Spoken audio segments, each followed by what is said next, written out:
you're feeling as though you've done something that's too much, there's no hope for you, God could never forgive, I want to offer you the life of Abba Moses.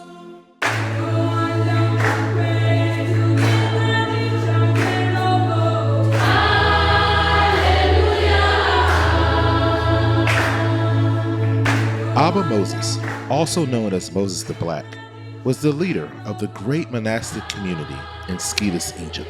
In his early life, he was a slave, a thief, and possibly a murderer. Eventually, he would leave his life behind and become a monk.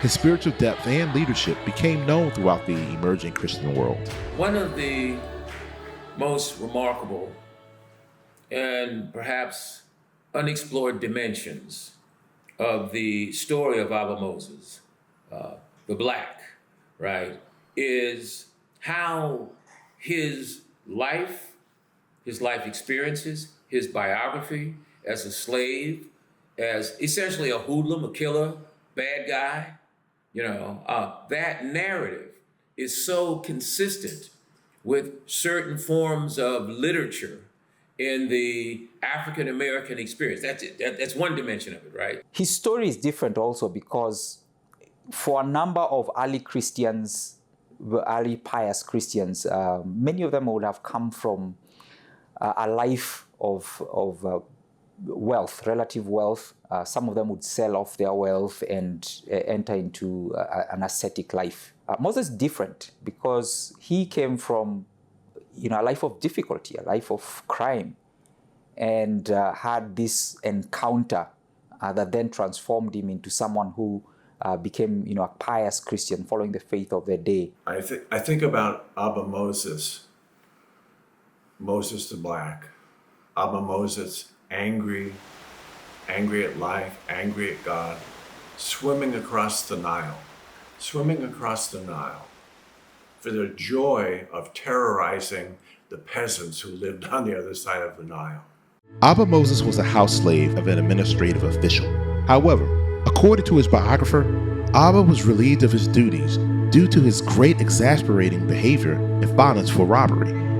Wandering in the Egyptian desert, Abba Moses let go of his anger and opened up his heart to God. So Abba Moses, who starts out as this violent young man and is transformed, he wanders out into the desert because of the weight of his sins. He's aware of the heaviness of what he has done because he's led such a violent life. And he stumbles onto this group of brothers, Christian brothers, and that transforms him. Abba Moses goes through what a slave, proletarian, criminal phase of his existence, and then rises to the heights of sort of intellectual, philosophic, and spiritual stature, facilitating and advancing the development of monastic life and having impact on Christian thought. That's amazing. That story in and of itself. He spent lots of time with Abba Isidore.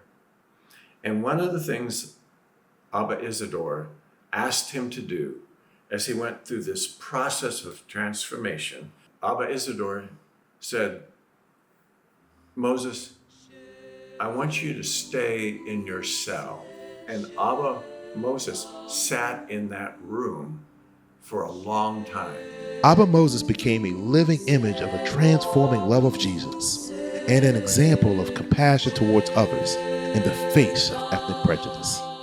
The notion of race in the 4th century is completely different from the notion that we have today. In fact, some will argue that the notion of racism or race today is a completely modern invention. Abba Moses was also known as Abba Moses the Black. And that is significant because, it is an acknowledgement, if you will, of his, African origin, of his connection with members, the darker-skinned members of the African race. But when you read the rest of the literature, Abba Moses isn't discussed as a robber and a black man and blah, blah, blah. he is elevated as like the chief among the people.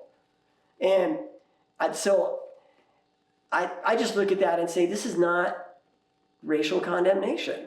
And then he grew up and became a hero. The significance of the monastic life of Abba Moses is in his aesthetic ideals and communal living.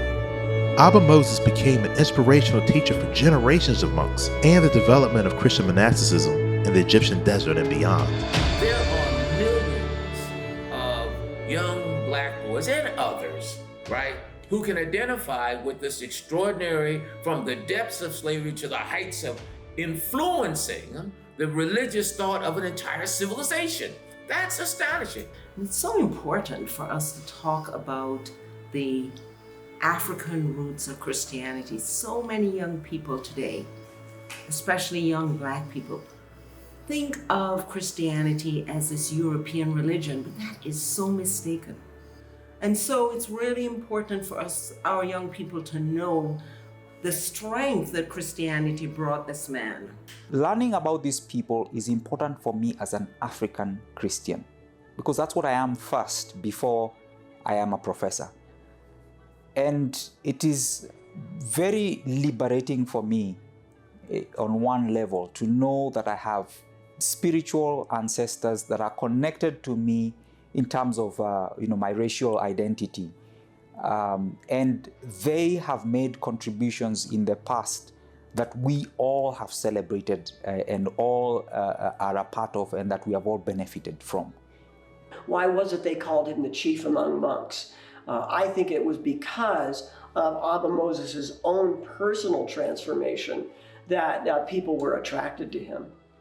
When people are turned brother against brother, sister against sister, when people are turned against one another, we can learn from the life of this African saint. We can learn from his life to look first at our own failings, to struggle with them, and to look with compassion on the weaknesses of others.